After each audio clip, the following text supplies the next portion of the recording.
And that is what guides my decision making. Tánaiste and check to Brendan Howlin, 3-1 with you. Tánaiste, your strident response to the critical issues raised by other deputies today, I find really depressing. That there is a growing level of crisis in and about Garda Síochána is undeniable, not conjecture, not fanciful thought. Perhaps the most concerning development of recent days is the clear division opening up between senior civilian and other members of Garda Síochána. The civilianisation of Garda Síochána, as you know, giving senior roles, was intended to do two things: to bring additional expertise the Garda Síochána didn't have into the heart of the force, but also to open up and change the closed culture that you and I knew and others knew exists within Garda Síochána.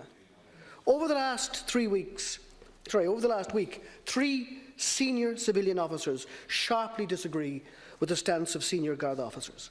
Gurchan Singh, the civilian head of analysis, has made it clear to the policing authority that the report on mistakes in the homicide figures are not his work. Indeed, he's made clear that he didn't even get to read the report that was submitted to the policing authority, although he's the head of analysis. Niall Kelly, the civilian head of audit, has told the policing authority that the review of breath test figures, repeatedly referred to by the most senior members of Garda Síochána as an audit, could not be regarded as an audit and were not done by him. And lastly, we've seen John Barrett, the civilian head of human resources, whose detailed recollection of meetings with the Commissioner regarding the issues profoundly disturbing matters in Templemore was clearly and flatly contradicted the assertion of the Garda Commissioner that this was a short encounter over a cup of tea.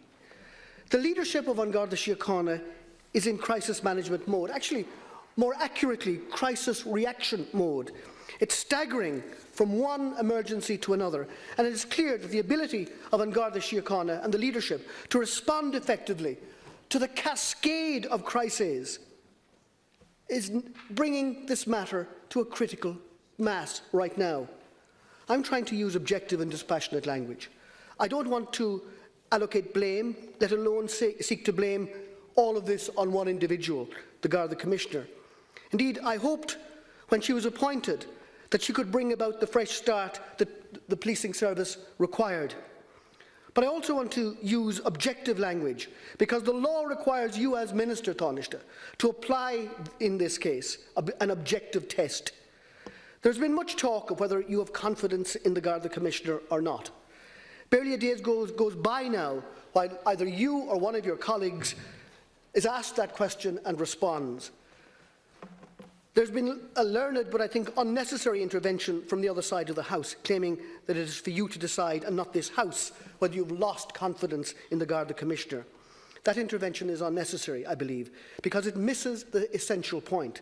Section 11 of the Garda Síochána Act of 2005 does not talk about whether anyone has confidence or not in the Commissioner. It sets out a different test, a far simpler test in objective terms.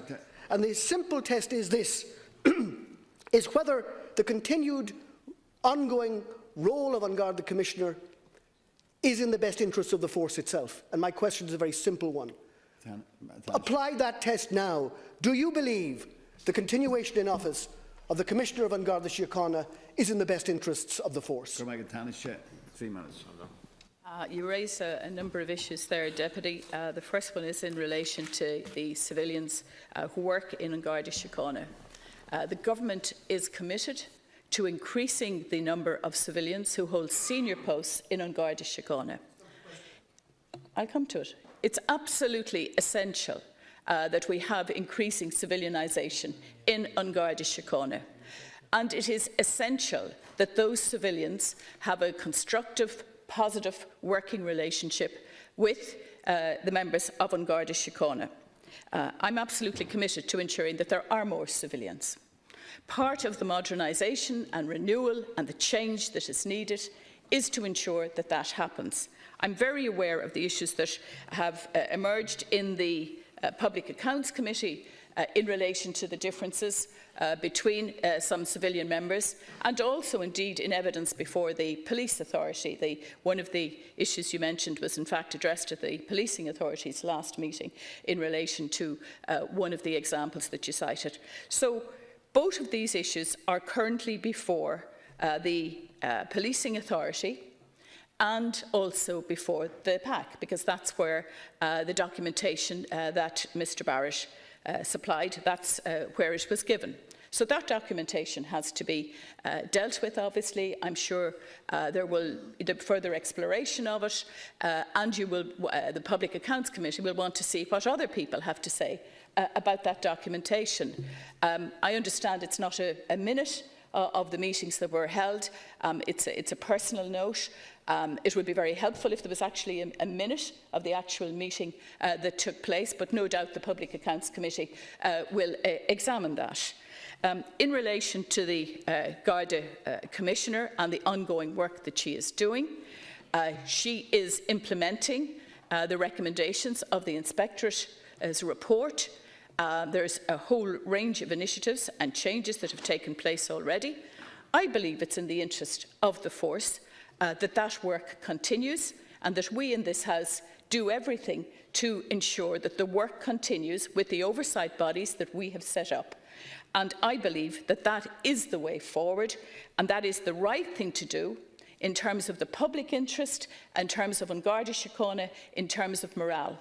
I would like to see less politicisation of these issues. I would like the oversight bodies to be allowed to get on with their work. I do want to see the Public Accounts Committee finishing its work in relation to these issues. And as I say again, Deputy, I will take very serious note of the findings of the Public Account Committee when that report is published. Tánaiste, Deputy Howlin, supplementary. Tánaiste, every crisis, scandal, issue is carefully boxed off to an inquiry, to GSOC, to the Public Accounts Committee, somewhere, anywhere, and things carry on. I think every member of this House can clearly see the best interests of An Garda Síochána are not served by the status quo. That you can't see that is really concerning. You and I have known each other for a very long time. I believe you to be compassionate and a very capable politician. And I would ask sincerely now that you would not make yourself an obstacle to doing what the people, and I think the vast majority of the members of this House believe is clearly the right and the essential thing to do. Well, Deputy, I will do what I believe is the right thing to do. That's been my guiding principle in politics, to support the right actions that need to be taken in relation to, in my portfolio in justice, the reform that we are committed to as a government. I believe that the work that is being done, that is being led by the Commissioner at present, is important work. I believe the work that's been done by the oversight bodies needs to be supported. I believe as a government and as a House we need to continue to give the resources to the Gardaí, which they were absolutely starved of and made it almost impossible for them to do their job over 6-7 years. I'm not suggesting it's an excuse, but I'm saying that some of the cultural and embedded issues in terms of management that we are now seeing that were not helped by the starvation of resources to An Garda Síochána. And I would ask this House to support the work of the oversight bodies. People in this House, deputies, have said again and again that they do not want to see the work of An Garda Síochána. They do not want to see political interference. We have a proper and important job to do in terms of oversight. I have an important job to do in terms of policy and oversight. There were motions in this House some weeks ago. They were not passed in this House, as you recall, Deputy. We had a very detailed discussion on the issues you raised just now. We move on to the rule and